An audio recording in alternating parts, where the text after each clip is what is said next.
In the records of Harriston County, there was a phrase that always troubled researchers who studied the winter of 1879. No one entered that house without leaving something behind. It is not known who wrote these words in the yellowed margin of the document, but they became the starting point for revisiting one of the region's most enigmatic episodes: the disappearance of 25 travelers who passed through the property of Eleanor Whitford, the woman the town came to call the Widow of Crowridge. Crowridge in 1879 was a quiet hill marked by constant winds that scratched the fences and by a wheat field that swayed like a pale sea under the leaden sky. It was a small, hard-working community with less than 70 families distributed among wooden cabins, small farms, and the old Baptist church at the top of the dirt road. Nothing in the village suggested danger, except Eleanor's lonely house, positioned on the hillside as if observing the valley with indecipherable patience. Eleanor was an enigmatic figure, according to preserved accounts. She had lived alone since the sudden death of her husband, a traveling salesman who never returned from a trip to Tennessee. Accounts of her varied depending on the narrator.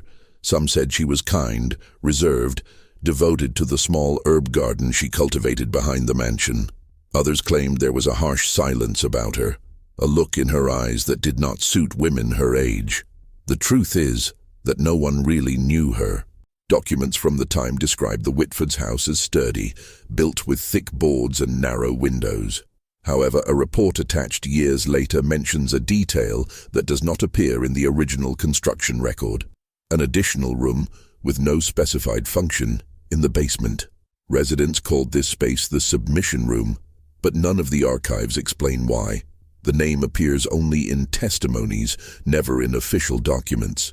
It was as if that designation had been born in the mouths of the people, the kind of title that only arises when the silence of the community tries to fill something it does not understand. In November 1879, a cold front hit the region. The road connecting Crowridge to Stonehaven was covered in thick mud. Travelers heading north were forced to stop, seek shelter, or risk spending the night in the open. This is where the story of the missing people begins to intertwine with that of the widow. Witness accounts state that Eleanor offered temporary shelter to anyone passing through the area. This was common practice at the time.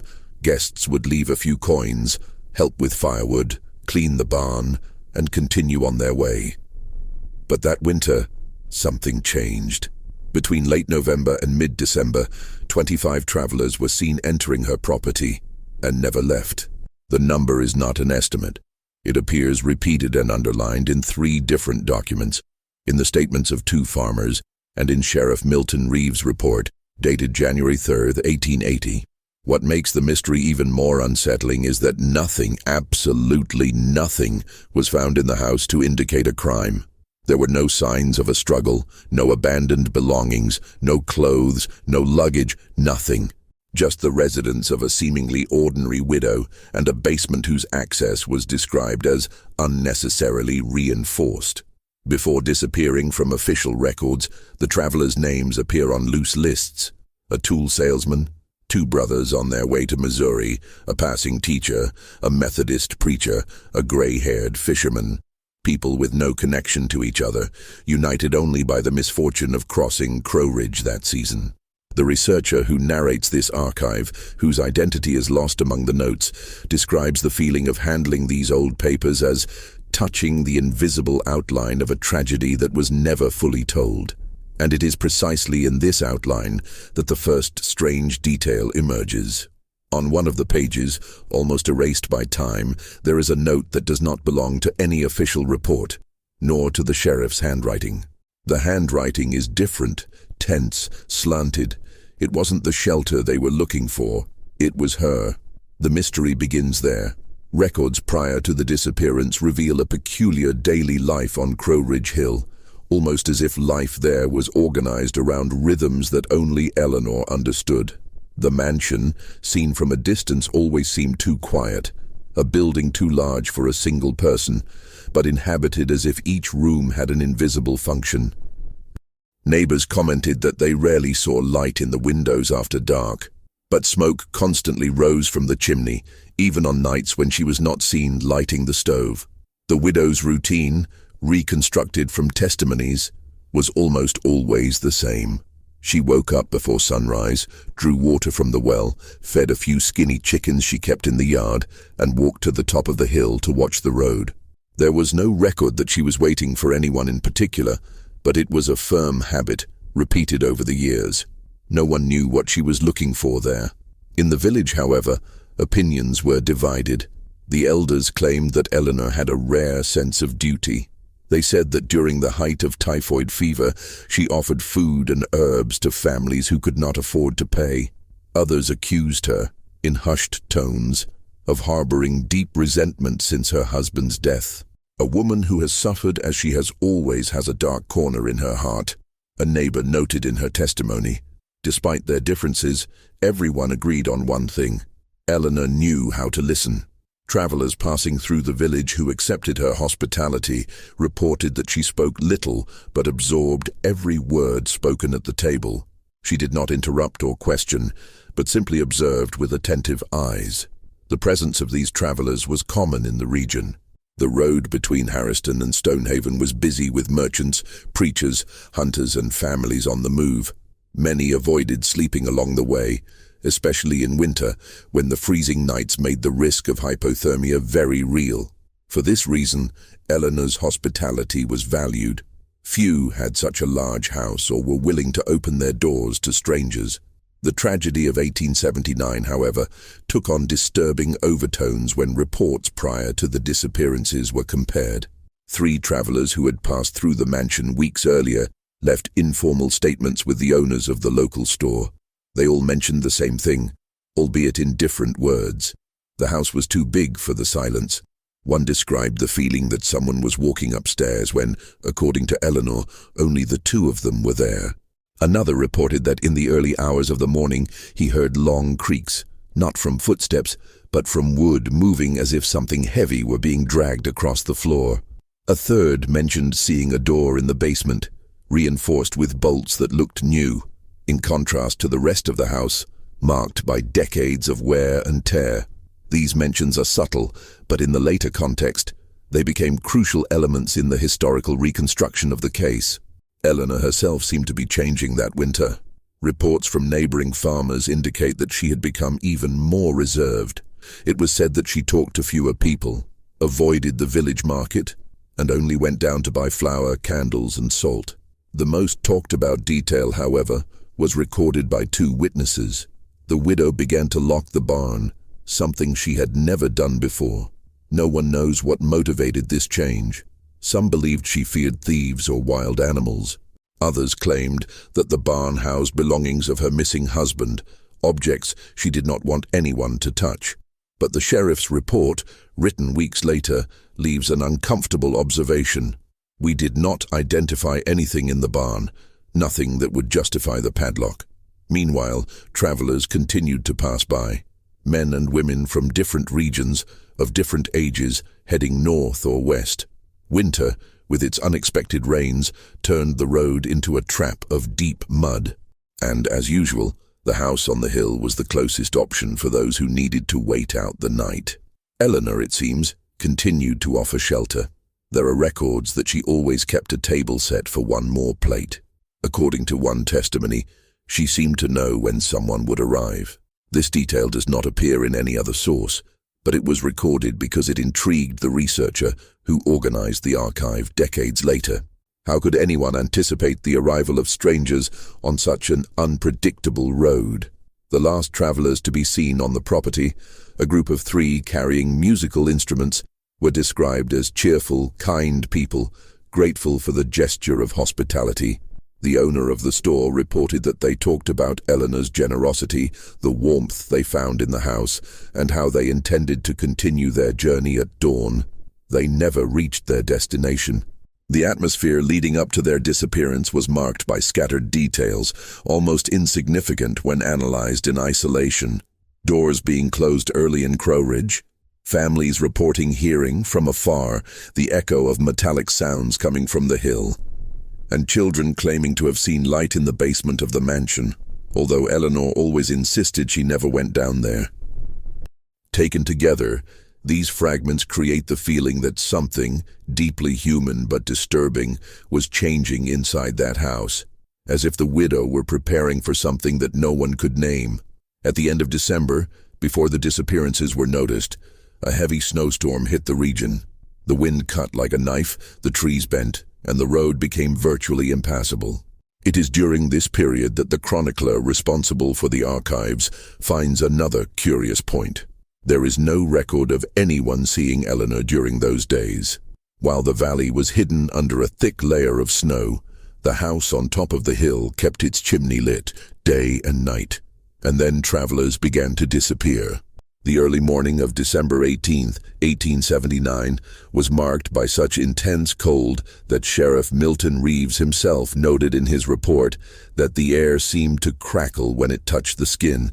The snowstorm had ceased hours earlier, but it had left the road nearly impassable.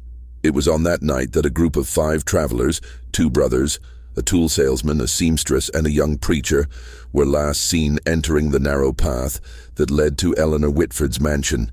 A farmer named Amos Lenton, whose property was at the base of the hill, reported seeing them passing by, huddled against the wind, carrying wet suitcases and blankets wrapped around their shoulders. He offered them shelter, but they refused, saying that the lady on the hill always has room. The phrase, reproduced in his testimony, ended up becoming one of the last clear pieces of evidence of the missing person's whereabouts. The reconstruction of that night depends on fragments, each coming from a different source.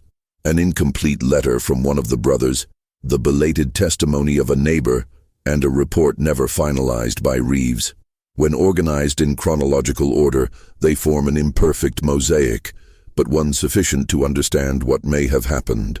According to the letter written by Thomas Arlen, one of the brothers, they arrived at the door of the house shortly before 9 o'clock at night.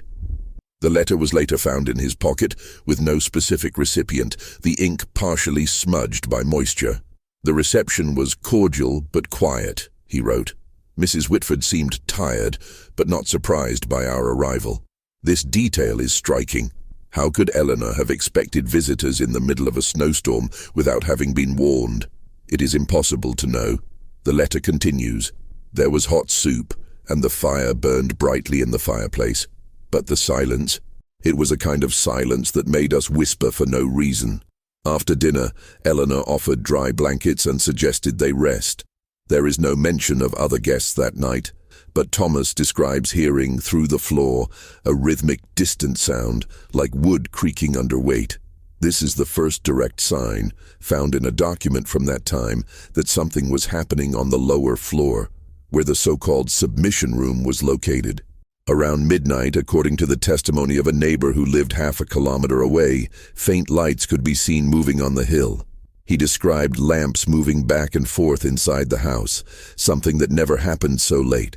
The neighbor did not think it was cause for alarm, but he recorded the fact when the sheriff began investigating a few days later. From that point on, sources become more sparse, but one document, considered the most sensitive in the file, contains the centerpiece of the climax.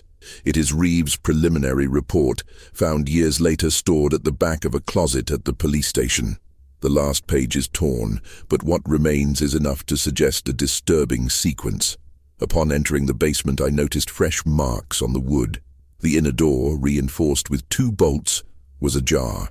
The air was heavy, and there were remnants of burned candles in the corner. In the center, I observed an object covered by a thick blanket, still damp. I did not identify its contents, as Mrs. Whitford appeared behind me before I could examine it. The next sentence ends abruptly as the paper is torn.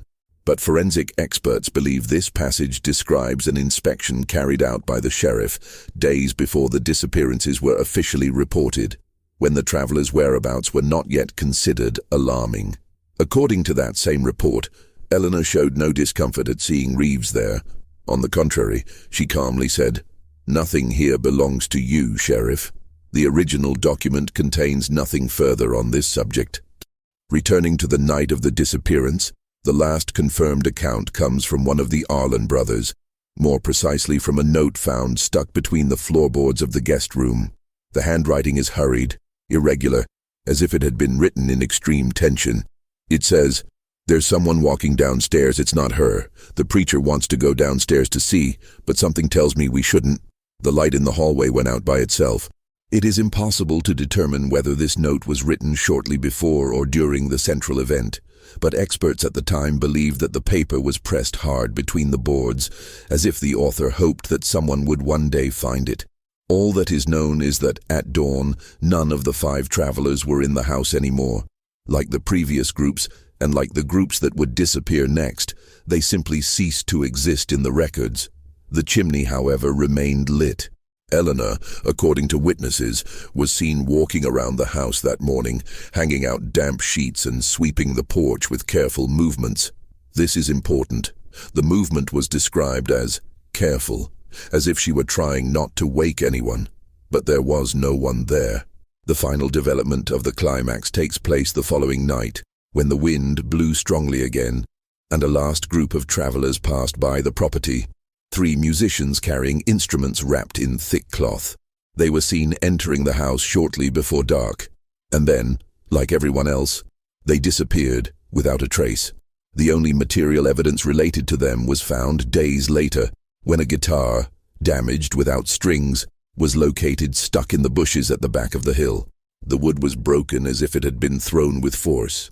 None of the neighbors heard any noise that night. The tension of the historical archive reaches its peak when the researcher responsible for the reconstruction finds one last document, a loose note written in small, firm handwriting, recovered from the basement of the house years later when the property was sold. The note contains only 3 words. This started before. Whatever happened to the travelers, the 25 missing people whose stories ended on that hill, remains shrouded in the sick, heavy silence that hung over the Crowridge widow's house. And in the archives, everything seems to converge on the same point, the same room, the same reinforced door, the submission room. When winter finally relented and the first days of January 1880 brought some clarity to the valley, the sense of unease in Crowridge was no longer just a rumor. It was an open wound. Families began to realize that people who should have passed through the village on their way to Stonehaven had simply not arrived. The shops had no record of their purchases, the stables had not noticed any extra horses, and the Methodist Church had not received the preachers who had announced their visit weeks earlier. It was the local pastor, Reverend Colby, who was the first to verbalize what many were afraid to admit. They disappeared over the hill.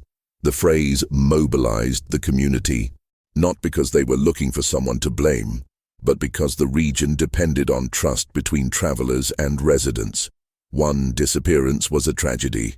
25, one after another, was a blow to the very identity of the village. Sheriff Milton Reeves was officially called in on January 4th. He already had previous suspicions, as suggested in his incomplete report, but only then was he able to open a formal investigation.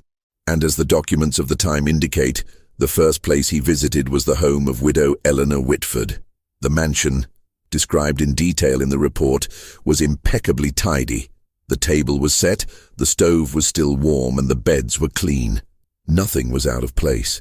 Nothing indicated that it had received dozens of guests in the previous months. Reeves recorded 3 observations that became central to researchers decades later. The total absence of other people's belongings, no suitcases, no forgotten coats, no handkerchiefs, no papers. The constant smell of burning wood, stronger than would be expected for a house of that size. The reinforced door in the basement with impeccably installed bolts, as if they had never been touched by weakened or desperate hands. Eleanor, however, seemed cooperative. According to the official record, she walked naturally alongside Reeves, answering all questions with short, direct sentences, often accompanied by long silences that the sheriff described as introspective. An excerpt from the report reads, Mrs. Whitford showed no surprise when questioned about the travelers. She said yes, she had hosted some, but believed they had already moved on. This part of the investigation raised questions. How could someone host so many travelers without noticing that they had not left? How could a woman alone manage such a flow without leaving any traces? but the lack of concrete evidence made analysis difficult from the outset. Neighbors, under pressure, also began to speak up. Their statements ranged from concern to guilt. "I should have gone up the hill that night," said one. "I always thought she carried a deep sadness," reported a neighbor. "There were days when I noticed shadows passing by the windows, but it could have been my imagination," said a third. None of this, however, had any legal value. Nothing could be used to press charges. Tension rose when the sheriff ordered a thorough search of the house and surrounding area. Small traces were found, none of them conclusive. Footprints that could have been anyone's, potato peelings in the yard, and an area of disturbed earth behind the barn, which Eleanor claimed had been used to dispose of organic waste. What most disturbed the team, and is highlighted in the report, was the discovery of a row of deep marks on the basement wall, lined up like wood scratches or repeated impacts from a heavy object. When questioned, Eleanor replied only, "There are things that no longer belong to the present." This phrase, interpreted in different ways by investigators and historians, remains to this day one of the most significant moments in the emotional narrative of the case. It does not indicate guilt, but neither does it offer absolution.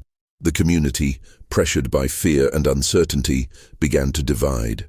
There were those who firmly believed in the widow's innocence, arguing that loneliness and the weight of grief had made her an easy target for projections and rumors. Others, however, claimed that no one who had welcomed so many travelers could be oblivious to what had happened. Rumors began to surface, stories of metallic sounds, lights on in the middle of the night, muffled voices coming from the basement.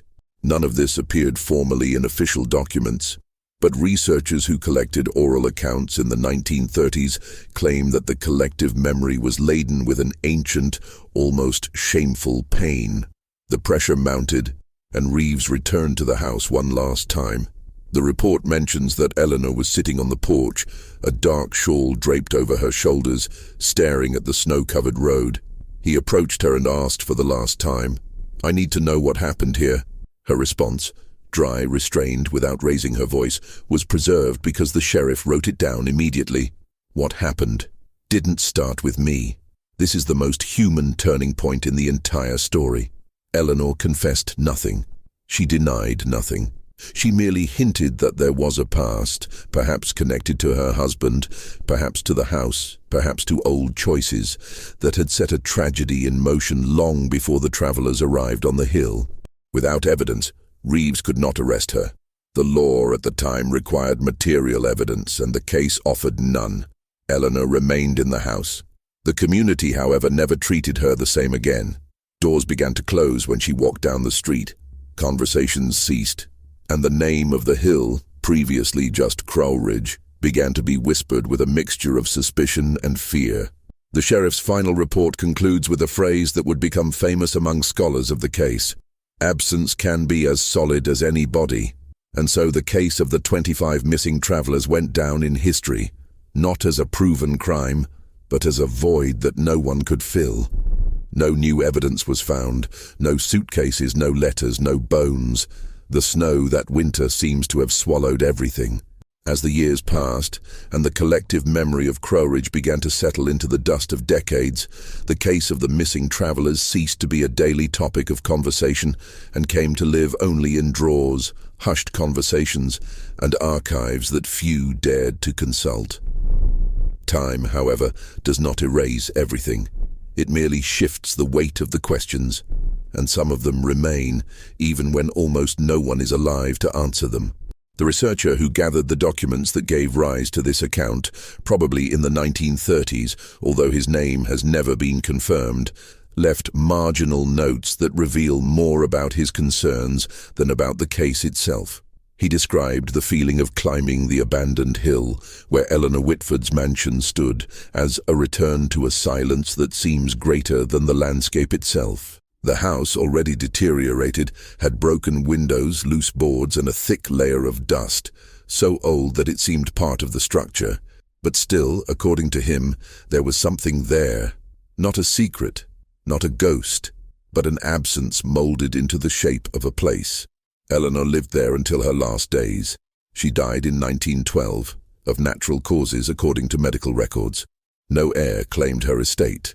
Her figure faded away as names written in faint ink fade away, first from daily life, then from stories, and finally from memories. The mansion stood empty, was sold twice, abandoned 3 times, and eventually returned to the county when renovations became unfeasible. Official records make little mention of her final years. Only a note from the village doctor dated 1907 records that she avoided talking to other people and seemed to carry an ancient weariness on her shoulders. No mention of the past, no comment on the travelers, not even a trace of regret or denial. Eleanor simply lived and died in the same silence that had hung over Crowridge since 1879. The researcher, trying to understand the widow's trajectory, wrote a reflection that has remained one of the most cited pieces by scholars of the case. I don't know if Eloise Whitford was guilty or just the unwitting guardian of something she never asked to carry, but I do know that her loneliness was as dense as any missing evidence. This phrase echoes throughout the final report as a kind of answer that solves nothing but illuminates the human fragility behind the mystery. Because when revisiting the testimonies, one realizes that the whole story was less anchored in evil and more in accumulated silences. The travelers disappeared, and no one ever knew how or where. But the archives reveal something that, while it does not explain the facts, helps to understand the emotional climate that surrounded everything. Those who lived with Eleanor before the fatal winter describe in her a look that always seemed to be waiting for something that never came. And this is where many historians point to the interpretive key to the tragedy. Not an orchestrated crime, not a conspiracy, but the slow corrosion of a life that closed in on itself. Decades later, when the researcher visited the basement, now without doors, without bolts, without anything to indicate its former function, he found only uneven walls, pieces of rotten wood, and marks that could no longer be interpreted. Nothing there suggested an answer. Nothing there helped to reconstruct what time had swallowed up. But on the floor, he found the note with the 3 words. This started before. He tried to figure out what before referred to: the missing husband, the house built on a past that no one recorded, old decisions that became inescapable, a trauma. There is no clue. There is no confirmation. There is only the phrase as open-ended as the case itself. The researcher's last note, written in shaky, almost illegible handwriting, closes the file in an unexpectedly human way. It is not a conclusion, it is not an accusation, nor is it an acquittal. It is just a sincere attempt to understand what Crowridge carried for so long. Perhaps the greatest mystery is not what happened to the travelers, but what happened to her, a woman who survived her own loneliness, while 25 people were swallowed up by it. And then he concludes the report, almost like a final sigh. There are stories that are not meant to be solved, only to be remembered in silence. The Crowridge Hill remains there, motionless, swept by ancient winds that no one listens to anymore. The house no longer exists. It was demolished in 1941, taking with it any possible answers. The valley moved on, families changed, names faded, and the world continued. But for those who read this file, one last thought remains, a small crack that remains open. The silence that remains perhaps says more than everything that was lost.